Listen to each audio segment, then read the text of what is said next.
Minister, the people who work in live entertainment, music, the arts, the performers, the sound people, the promoters, the crew have been absolutely crucified as a result of the pandemic and the restrictions, and with the current trajectory of infections are set to remain so for some time. And I have repeatedly asked for months, and they've been campaigning, for real supports in terms of retaining the PUP payment and other financial supports for reduced capacities in venues, or no capacity in venues because of pandemics, and other supports.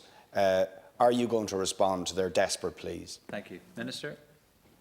Thank you, Deputy. And in relation to the question here, the Government published the Resilience and Recovery 2021, the plan for living with COVID, on 15 September. It's a cross-government approach to manage the pandemic for the coming months, and its plan sets out the balance between public health, economic and social aspects of living with COVID-19. But most of the country is now at level 2, which is based on a medium-term approach to managing risks. At all times, the priority will be to keep our schools open while keeping people safe and protecting the resilience of our economy and communities.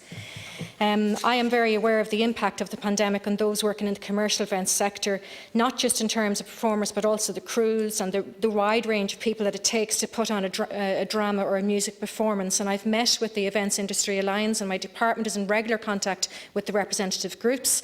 I know you yourself approached me informally to make sure there was a member of the events industry on the task force. I've put 2 on to make sure that their voices are heard on that task force in response to your informal request. The arts and culture sectors have been severely impacted as a result of the COVID-19 pandemic. Cultural venues and events were among the first to be closed in the country, and they'll be the last to recover.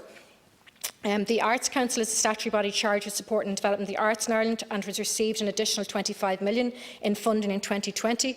Amongst the measures being introduced are new and additional bursaries and commissions for the Arts Council, including supports for freelance artists and those looking to develop projects on a collaborative basis.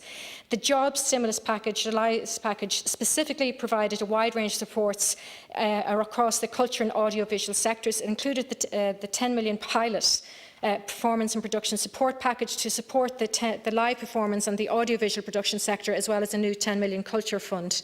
The recently appointed task force will prepare a report including a set of recommendations on how best the arts and culture sector can adapt and recover from the unprecedented damage arising from COVID-19. With the upcoming budget and the development of the National Economic Plan, the Government will review and refine existing supports. And in the programme for Government, it does say that that task force must feed into the National Economic Plan. But as I said earlier in the Chamber, I've also asked them to give me a report with their key priorities ahead of the budget, so that I'm not waiting until October 31st.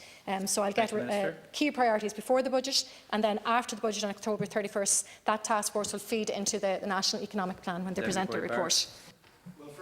Sir, I do genuinely welcome the fact that you did respond to that informal approach, which I made on behalf of the Events Industry Alliance to get more representation on the task force. But even since then, the situation, as you know, has deteriorated with more severe restrictions being imposed in Dublin, very possibly elsewhere. It is a very grim picture that is facing the events, music and arts industry. And frankly, the additional supports that have been provided, if you compare them with New Zealand, New Zealand has given massive support to sustain compared to what we're giving. And we are going to need these people in the grim period we are facing ahead more than ever. The music people, the arts people and so on, and we need them to be around when we finally get out of this dire situation. And they have made clear their demands, critically the maintenance of the PUP, but for people to be allowed to take bits of work on top of that without losing their income, but then the additional supports to cover their ongoing costs, grants and so on, and where there is events able to happen but on a reduced capacity, that there would be subsidies provided in order that those things can happen. Thank you. Minister. That is exactly where my focus remains, because from my engagement with the stakeholders, as you say, that's what they need. I do realise the situation has deteriorated. I am also very conscious of the unprecedented nature of the challenge in facing live performance promoters and producers, not least from a financial point of view. I recently announced a new fund that will assist established commercial venues and promoters to employ performers, artists, technicians, creative and performance support staff up to the end of 2020 in anticipation of return of audiences to live performance. An allocation of £5 million was made under the Live Performance Support Scheme. That was a pilot scheme. That's why it's £5 million. But it's looking at the applications, and the amount of applications seen helps me then in my negotiations at budget. It informs me, and I can see how well that has been responded to. And I actually engaged with the sector in designing, with my officials engaged with the sector in designing that specific scheme, because it helps de-risk the costs of preparing for new productions, which may subsequently have to be postponed or cancelled or curtailed due to the restrictions to safeguard public health. So the main objective of that scheme is to provide employment opportunities in the ticketed performance sector and allow commercial organisers of live performance to commence preparations immediately and productions to go ahead in the near future, while also complying with the protection measures. So my focus is on that. My focus is on getting these people performing again, getting the technicians working again, because without them you don't have any performances. Thank you, Minister. Yeah. Let's be clear. With the cuts in the PUP, with the decision, in my opinion, a retrograde decision to allow the banks to end the waiver on mortgage repayments and so on, the financial pressure on people working in this sector, 35,000 of them, is going to become absolutely unbearable. And then the ongoing costs of repayments, of insurance, of warehousing, you can go through the list of costs. There won't be a sector unless there is dramatic improvement in the supports. These people, many of them can't pay their bills or won't be able to pay their bills. So the PUP issue is absolutely critical. That has to happen.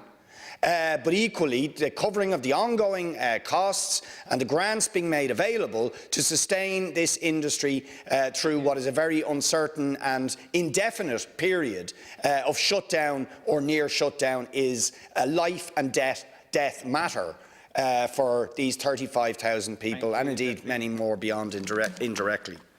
Your final reply, please, Minister. Yes, Deputy, and from my extensive engagement with this sector, I am conscious that the changes to the pandemic unemployment payment and the employment wage subsidy scheme affect the lives of thousands of artists and workers across the arts, culture and live entertainment sectors in a devastating way. I understand that these supports are needed now more than ever to support artists in their long wait to return to work. I have raised these matters with my Cabinet colleagues in the context of Budget 2021, and recognising that there will be a long and extended period in which we will have to live with the virus and the difficulties that raise, especially in this sector. But as I said, my focus is firmly on the survival, the sustainability and recovery for this vital industry. As you said, 35,000 workers brings 3.5 billion into the economy. And as the Taoiseach on Tuesday in the Dáil said, the government is looking at sector-specific supports in order to protect the livelihoods of as many people as possible.